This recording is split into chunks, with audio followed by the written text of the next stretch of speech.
ಇದೊಂದು ಕ್ಲಿಪ್ನ ನೋಡಿ. ಇದು ನನ್ನ ಫೇವ್ರೆಟ್ ಮೂವಿ, ಹಾಗೇನೆ ಆ ಮೂವಿಯಲ್ಲಿನ ಫೇವ್ರೆಟ್ ಸೀನ್.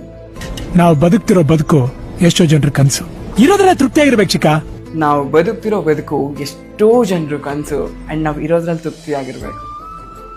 ಎಷ್ಟು ಅರ್ಥಪೂರ್ಣವಾಗಿದೆ. ಟು ಬಿ ಫ್ರಾಂಕ್, ಇವಾಗ ನೀವೇ ನೋಡ್ಕೊಳ್ಳಿ, ನೀವು ಬದುಕ್ತಿರೋ ಬದುಕನ್ನ ಇನ್ನೊಬ್ರು ಯಾರೋ ನೋಡಿದಾಗ, ಅಣ್ಣ ನಿನ್ ಥರ ಬದುಕಬೇಕು, ನಾವು ಅಕ್ಕ ನಿನ್ ಥರ ಬದುಕಬೇಕು, ಪುಟಿ ನೀನು ಎಷ್ಟು ಚೆನ್ನಾಗಿ ಬದುಕ್ತಿದ್ಯಾ ಲೈಫಲ್ಲಿ, ನಿನ್ ಥರ ಬದುಕಬೇಕು, ಸರ್ ಎಷ್ಟು ಚೆನ್ನಾಗಿ ಬದುಕಿದ್ದೀರಾ ಲೈಫಲ್ಲಿ, ನಿನ್ ಥರ ನಾವು ಬದುಕಬೇಕು. ಕರೆಕ್ಟ್ ಅಲ್ವಾ? ಕೇಳಿಸ್ಕೊಂಡಿರ್ತೀರ, ಯಾರಾದರೂ ಒಬ್ರು ಹೇಳಿರ್ತಾರೆ ಅಥವಾ ನೀವೇ ಯಾರಿಗೂ ಹೇಳಿರ್ತೀರ. ಅಂದರೆ ಒಬ್ಬರು ಬದುಕ್ತಿರೋ ಬದುಕು ಅಥವಾ ನಾವು ಬದುಕ್ತಿರೋ ಬದುಕು ಇನ್ನೊಬ್ರು ಕನಸಾಗಿರುತ್ತೆ. ಆದರೆ ನಾವು ಇದನ್ನು ಗಮನಕ್ಕೆ ತಗೋತಾ ಇಲ್ಲ. ಪ್ರತಿ ಬಾರಿನೂ ಕೂಡ ಯಾರನ್ನಾದ್ರೂ ನೋಡಿದಾಗ ಒಂದು ಹೊಟ್ಟೆ ಕಿಚ್ಚಿಬಿಡ್ತೀವಿ, ಇಲ್ಲ ನಮಗೆ ನಾವೇ ಕಂಪ್ಯಾರಿಸನ್ ಮಾಡ್ಕೊಂಡು ವೀಕ್ ಆಗಿಬಿಡ್ತೀವಿ. ನಿಜವಾಗ್ಲೂ ಆ ರೀತಿ ಆಗಬಾರ್ದು.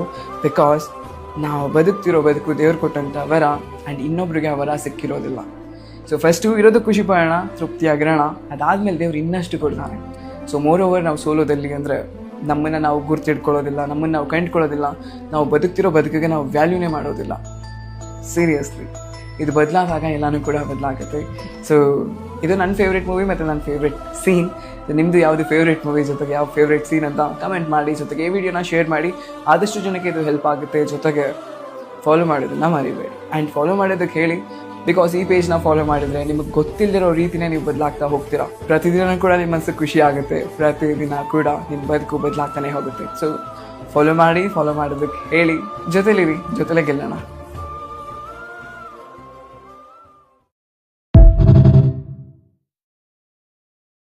ಇದೊಂದು ಕ್ಲಿಪ್ನ ನೋಡಿ. ಇದು ನನ್ನ ಫೇವ್ರೆಟ್ ಮೂವಿ, ಹಾಗೇನೆ ಆ ಮೂವಿಯಲ್ಲಿನ ಫೇವ್ರೆಟ್ ಸೀನ್. ನಾವು ಬದುಕ್ತಿರೋ ಬದುಕು ಎಷ್ಟೋ ಜನರ ಕನಸು, ಇರೋದ್ರಲ್ಲ ತೃಪ್ತಿಯಾಗಿರ್ಬೇಕು ಚಿಕ್ಕ.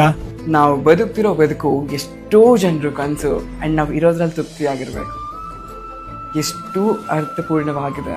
ಟು ಬಿ ಫ್ರಾಂಕ್, ಇವಾಗ ನೀವೇ ನೋಡ್ಕೊಳ್ಳಿ, ನೀವು ಬದುಕ್ತಿರೋ ಬದುಕನ್ನ ಇನ್ನೊಬ್ರು ಯಾರೋ ನೋಡಿದಾಗ, ಅಣ್ಣ ನಿನ್ ಥರ ಬದುಕಬೇಕು, ನಾವು ಅಕ್ಕ ನಿನ್ ಥರ ಬದುಕಬೇಕು, ಪುಟಿ ನೀನು ಎಷ್ಟು ಚೆನ್ನಾಗಿ ಬದುಕ್ತಿದ್ಯಾ ಲೈಫಲ್ಲಿ, ನಿನ್ ಥರ ಬದುಕಬೇಕು, ಸರ್ ಎಷ್ಟು ಚೆನ್ನಾಗಿ ಬದುಕಿದ್ದೀರಾ ಲೈಫಲ್ಲಿ, ನಿನ್ ಥರ ನಾವು ಬದುಕಬೇಕು. ಕರೆಕ್ಟ್ ಅಲ್ವಾ? ಕೇಳಿಸ್ಕೊಂಡಿರ್ತೀರ, ಯಾರಾದರೂ ಒಬ್ರು ಹೇಳಿರ್ತಾರೆ ಅಥವಾ ನೀವೇ ಯಾರಿಗೂ ಹೇಳಿರ್ತೀರ. ಅಂದರೆ ಒಬ್ಬರು ಬದುಕ್ತಿರೋ ಬದುಕು ಅಥವಾ ನಾವು ಬದುಕ್ತಿರೋ ಬದುಕು ಇನ್ನೊಬ್ರು ಕನಸಾಗಿರುತ್ತೆ. ಆದರೆ ನಾವು ಇದನ್ನು ಗಮನಕ್ಕೆ ತಗೋತಾ ಇಲ್ಲ. ಪ್ರತಿ ಬಾರಿನೂ ಕೂಡ ಯಾರನ್ನಾದ್ರೂ ನೋಡಿದಾಗ ಒಂದು ಹೊಟ್ಟೆ ಕಿಚ್ಚಿಬಿಡ್ತೀವಿ, ಇಲ್ಲ ನಮಗೆ ನಾವೇ ಕಂಪ್ಯಾರಿಸನ್ ಮಾಡ್ಕೊಂಡು ವೀಕ್ ಆಗಿಬಿಡ್ತೀವಿ. ನಿಜವಾಗ್ಲೂ ಆ ರೀತಿ ಆಗಬಾರ್ದು. ಬಿಕಾಸ್ ನಾವು ಬದುಕ್ತಿರೋ ಬದುಕು ದೇವ್ರು ಕೊಟ್ಟಂಥ ವರ, ಆ್ಯಂಡ್ ಇನ್ನೊಬ್ರಿಗೆ ಆ ವರ ಸಿಕ್ಕಿರೋದಿಲ್ಲ. ಸೊ ಫಸ್ಟು ಇರೋದು ಖುಷಿ ಪಡೋಣ, ತೃಪ್ತಿಯಾಗಿರೋಣ, ಅದಾದಮೇಲೆ ದೇವ್ರು ಇನ್ನಷ್ಟು ಕೊಡ್ತಾನೆ. ಸೊ ಮೋರ್ ಓವರ್ ನಾವು ಸೋಲೋದಲ್ಲಿ ಅಂದರೆ ನಮ್ಮನ್ನು ನಾವು ಗುರ್ತಿಡ್ಕೊಳ್ಳೋದಿಲ್ಲ, ನಮ್ಮನ್ನು ನಾವು ಕಂಡುಕೊಳ್ಳೋದಿಲ್ಲ, ನಾವು ಬದುಕ್ತಿರೋ ಬದುಕಿಗೆ ನಾವು ವ್ಯಾಲ್ಯೂನೇ ಮಾಡೋದಿಲ್ಲ.